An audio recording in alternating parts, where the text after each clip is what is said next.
Hello, welcome to the Wairua Sinfonietta podcast.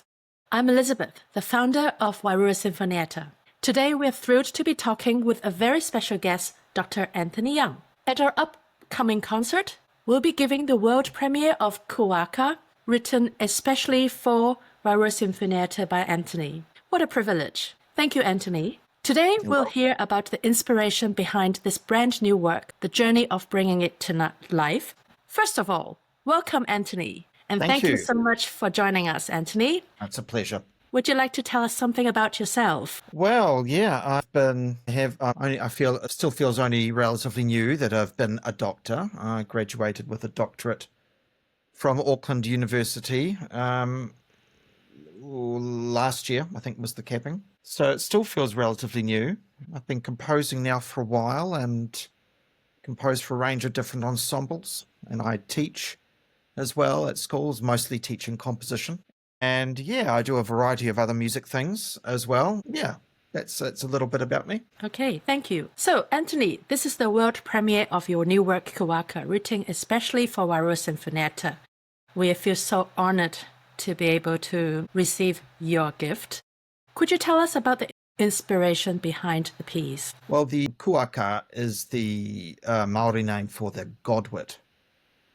And I'm a bit of a birder, quite a bit of a bird fan. And of course, the godwit is this amazing bird which does, I believe, the longest non-stop journey in the world. It comes to New Zealand and it feeds and eats and enjoys all the things on our shores from our spring to the beginning of our autumn, and then it flies to Alaska and it's where it breeds. So it's an amazing bird, and it's not that big.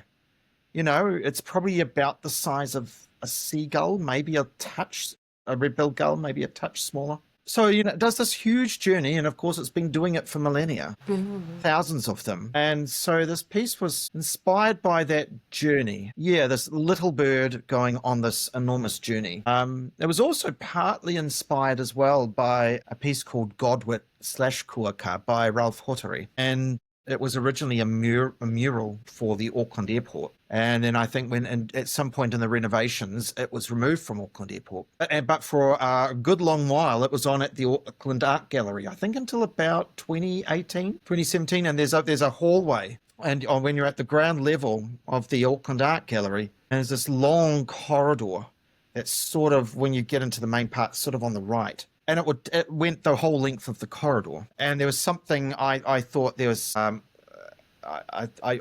was a bit inspired by that mural as well. I see. Thank you.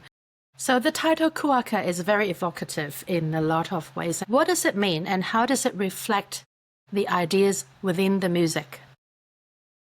Well, I thought about with this piece maybe transcribing some Kuaka bird song, but in the end I didn't. I've done that before, and for this piece it didn't really feel appropriate, but I wanted to, so there's definitely the sense of the journey, and this massive journey, maybe what that sort of journey would represent to anyone. I see. Thank you.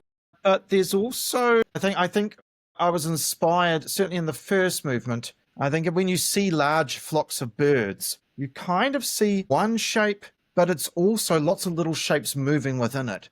And I wanted to give that sense of this shape sort of murmuring, not quite a murmuration, but a bit like a murmuration of birds. If you see the godwits flock and fly around in big groups down on the Thames estuary, the Thames coast, Firth of Thames coast. Yeah. And it's really a really amazing thing to see. And I've seen them fly over me in a place I used to live at. Thousands fly over at once, and it's stunning. It really is amazing, and that's really what this piece is about. Yeah, thank you. What was your process in writing this piece? Did you begin with the melodies, texture, or a particular concept? It would be interesting to hear. Maybe you can give some tips for upcoming composers. Quite often I just strike straight in, but I actually did it with this piece. I actually used the I actually thought I'd use the Ralph Hottery piece. You can go and see it. It is well, you can't see it in person at the moment. It's in storage, I think, but you can Google it and you can see it. The shape of it is a very long piece, of course. It's a very long corridor, and each end is divided into these sections. And there's these two big sections on the end, and then there's this middle section where there's this poem in te reo written. And I actually thought, I think I'm going to use a structure like that. Substantial first section, an interlude, and then a substantial final section. And then for the first section, I actually came up with a harmonic scheme, actually. I decided on something around the key, around D major or D majorish, because I thought that's, if I want to do some rhythmic things, that's a key that's really nice, and that's relatively simple on the strings. All the strings have nice, easy access to those, and a lot of the open strings work in that as well. And then, and if you look at each section, each is like a rainbow of color. And so the way each one is divided up, well, I sort of did rainbows for the first section of different harmonies, gradually from just the open D fifth, that sort of thing, right through to, I can't remember the theory of it, one of Messiaen's modes with 10 pitches, all based on that. And gradually, as the piece goes on, we add more pitches in, and the flock of birds swells, and the rhythm keeps building in that. And then on the final movement, I thought about maybe making it the sort of same thing, but in reverse. But I went with something akin to a theme and variations. So you get these sort of theme, and then you get these blocks of different versions of that themes with a melody that sort of stays consistent through all of them. That's amazing. Thank you. Writing for a chamber orchestra like Wairua comes with unique possibilities, obviously. How did Wairua Sinfonietta influence your compositional choices? Well, I've played with Wairua Sinfonietta once. On the trombone. Played second trombone and a double piano concerto. So I was really impressed, and I thought, this is a great group doing interesting things, and not just because you've asked me to be composer in residence and write a piece, but interesting repertoire pieces that we don't, even if they're by firmly established repertoire composers, pieces of theirs we don't hear, and that always interests me. So I think with any orchestra, with any ensemble, you're sort of thinking about, what do you think the players want? What do you think their audience wants? What do you want to do? And it's always finding a balance between those things. And I think with a group like Wairua, we have a community orchestra, but a really good community orchestra with lots of very good players in it. So you want to balance. You don't want to make something that's simplistic. You want to make something that's creative and imaginative, but you don't want to make it, but you also want to make it so that the ensemble sounds good when they're playing it. I know it sounds like an obvious thing to say, but I think it's quite important. If they're not a full-time pro group, they haven't got forever to practice these parts. So you've got to make sure that in the time they have, they're going to sound good. And I think you never really know until you get to the first rehearsal if you've managed it perfectly or not. But I think I've done that. And I think the other thing, so it's always a balance of those things. And one of the things I really like with working with community ensembles is that I don't like the notion of new art or high art being cloistered in high art venues or organizations. I like the fact. So that sort of sounds like a bit rude for me saying that, but what I mean is, why not the community orchestras commissioning new works? Why not? I've played with a brass band for many years, and they've commissioned new works from me as well. And I don't see that because they're not the brass band I'm in is not a professional ensemble. They'll commission a new work, and so you get new work in all different venues, and I think that's really exciting. Thank you. I think we also share the same sentiments in that regard. Were there particular challenges in bringing this work to life in the process while you're composing, and during the process? Do you have good dreams, bad dreams? Well, one thing I sometimes struggle with is getting the melody just right that I'm working with. And with this piece, especially the first movement, that part of the music, I think I was at first trying to overwork. I was trying to come up with something that was, I don't know exactly what I was doing, but it just wasn't working. And so you'll hear in this first movement these sort of really just long sustained pitches above, in the middle, and below all the rhythmic material. And I actually thought this is actually the melody.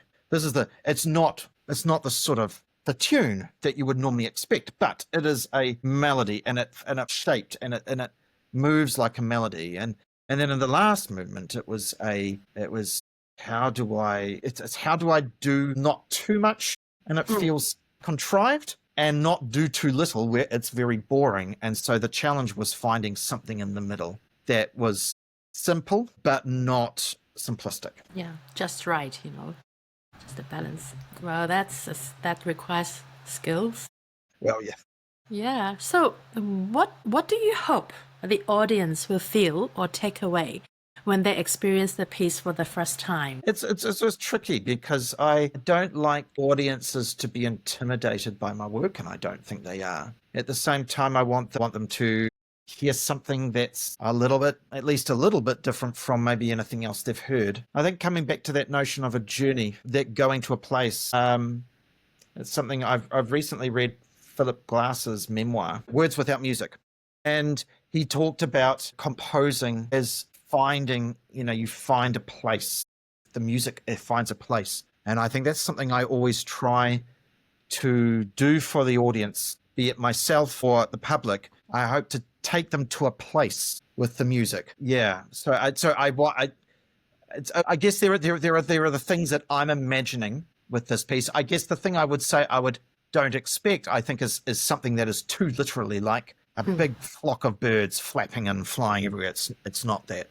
It is capturing that mood of gathering. The first movement's called Gathering, and that assemblage, and then there's an interlude, and then there's the departure, and there's that sense of heading off, and not necessarily knowing what's going to happen. So I always find it really interesting when you get audience members who hear something that maybe you had no idea was in the music.